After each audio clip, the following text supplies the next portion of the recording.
یمن کی جانب سے اسرائیل پر حملہ کیا گیا۔ اسرائیل کے لوگوں کی چیخیں نکلوا دی۔ ہماری اطلاعات کے مطابق ایک ہی ہفتے میں 5 دفعہ اسرائیل پر حملہ کیا گیا یمن کی جانب سے۔ اسرائیل کے ایئرپورٹس کو نشانہ بنایا گیا ہے۔ اسرائیل کے لوگ اپنی ہی گورنمنٹ کے خلاف سڑکوں پر نکل آئے ہیں اور اسرائیل کے لوگوں کا اپنی گورنمنٹ کو یہ کہنا ہے کہ جنگ بند کرو، اب ہمیں نقصان پہنچ رہا ہے۔ یمن کی جانب سے اسرائیل کے اوپر حملے کیے جا رہے ہیں، جبکہ یمن پر امریکہ کی طرف سے حملے کیے جا رہے ہیں۔ یہ حملے اس لیے ہو رہے ہیں کیونکہ یمن فلسطین کے ساتھ کھڑا تھا۔ ایران کی ہائی اتھارٹیز پاکستان آ رہی ہیں۔ کل یا پرسوں ایران کی ہائی اتھارٹیز پاکستان آئے گی اور پاکستان کے ساتھ انڈیا کے معاملات کو ڈسکس کیا جائے گا۔ یمن فلسطین کے ساتھ کھڑا تھا اس طرح سے کہ یمن سے گزر کر بحری جہاز جاتے تھے اسرائیلیوں کے پاس۔ وہ اسرائیلیوں کے پاس جو بحری جہاز جاتے تھے وہ امریکہ بھیجتا تھا تاکہ اسرائیلی ان کی مدد سے حملہ کر سکے فلسطینیوں پر۔ اب یمنیوں نے کیا کیا؟ یمن کے لوگوں نے، یمنیوں نے ان جہازوں کو تباہ کرنا شروع کر دیا، کیونکہ وہ جہاز یمن کے پاس سے گزر کے جا رہے تھے تو یمن کے لیے بہت آسان تھا کہ وہ ان جہازوں کے اوپر حملہ کرتا۔ یمن چاہتا تو یہ ڈیل بھی کر سکتا تھا امریکہ کے ساتھ فلسطین کے خلاف کہ فلسطین کے خلاف مجھے استعمال کرو، مجھے اربوں ڈالرز دو، میرے ملک کو ایک بہت اچھا ملک بنا دو، لیکن یمن نے ایسا نہیں کیا۔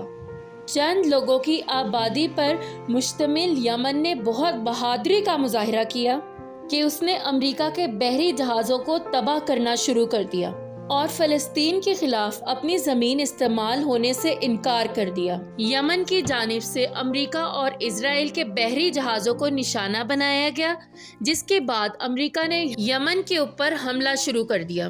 امریکہ یمن کے اوپر حملہ کر رہا تھا کہ یمن نے اسرائیل کے اوپر حملہ کرنا شروع کر دیا۔ اور ناظرین، اس وقت یمن کی جانب سے اسرائیل کے اوپر بار بار حملے کیے جا رہے ہیں اور ایران کی جانب سے یہ اعلان کیا جا رہا ہے کہ ایران سے ہائی اتھارٹیز کے بندے کل یا پرسوں پاکستان آئیں گے اور انڈیا اور پاکستان کی جنگ کے بارے میں بات کریں گے۔ آپ لوگ اس پر کیا رائے رکھتے ہیں؟ اپنی رائے کمنٹ کر کے لازمی بتائیے گا۔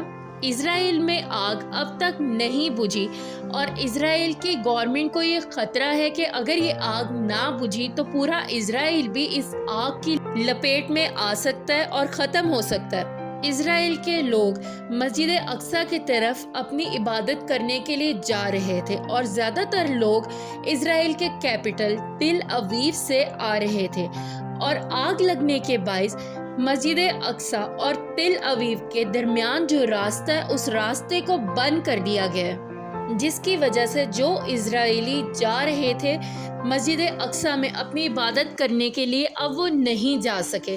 خیر ناظرین، 2 دن پہلے تک اسرائیلی میڈیا شور مچا رہا تھا کہ اسرائیل میں آگ لگی ہوئی ہے، جس کے بعد سوشل میڈیا پر ان کو کسی نے سپورٹ نہیں شو کی تو انہوں نے شور مچانا بند کر دیا۔ پھر ٹویٹر پر میں نے یہ چیک کیا جو آپ کو بتا رہی ہوں، لوگوں نے بلکہ یہ ٹرینڈ بنا لیا، وی سپورٹ دا فائر، اور آگ بجھنی نہیں چاہیے، آگ اور بڑھنی چاہیے، دعا کریں کہ آگ نہ بجھے۔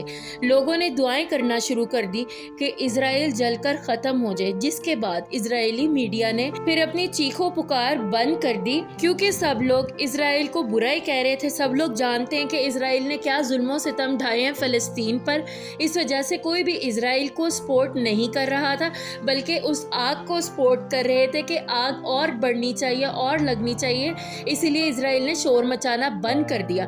پھر ٹویٹر پر میں نے دیکھا اسرائیل کے لوگوں کی جانب سے یہ ٹویٹ کیا گیا تھا کہ آگ ابھی تک نہیں بجھی۔ مزید اپڈیٹس جاننے کے لیے میرے چینل کو سبسکرائب اور اس ویڈیو کو لائک اور اگر ہو سکے تو شیئر بھی یاد سے کیجیے۔